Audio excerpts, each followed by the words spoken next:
वो फेल हो गया। ये देखें, अभी आपको रमज़ान भी बताएंगे। हाँ, वो कि बंदा फेल ये हो देखें गया कि ये फेल किस तरह हुआ है। जी, ये बंदा फेल हो गया, इसने कोन को टच कर दी है।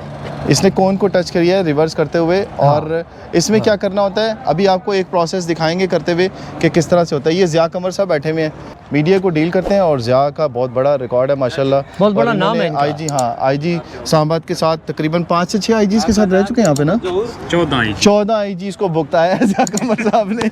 और बहुत अच्छे इंसान है और हमें जब भी इनकी ज़रूरत पड़ती है तो ये हम वक्त जो है वो तैयार रहते हैं। और किसी भी किस्म की हेल्प हो आप ज़िया कमर साहब के पास आ सकते हैं, उस सूरत में जब आपको रमज़ान भाई को रिस्पांस ना दे रहे हो, जब कोई और ये आपको अभी response ना दे रहा हो। ये बंदा जो है ना, ये हमारा बंदा ये टेस्ट लिया, ये हो गया फेल। अच्छा और जिसने कोन टच की है। अच्छा अच्छा और अच्छा, इसको इसने दे दिए हैं 7 डेज, 7 दिन बहुत कम दिए हैं अभी तो 7 फिलहाल। दिन दे दिए। हाँ कम से कम ये 7 लेकिन दिन इसकी मतलब है कि थोड़ी सी ड्राइविंग कमज़ोर है, अच्छा, थोड़ी सी कमज़ोर ड्राइविंग है। कमज़ोर है जाते हुए हाँ, इसने कौन और ये 7 दिनों में अपनी इस कमज़ोरी को दूर कर लेगा। हाँ। ये दोबारा हमारे पास आएगा, इंशाल्लाह इसको हम लाइसेंस देंगे। गुड।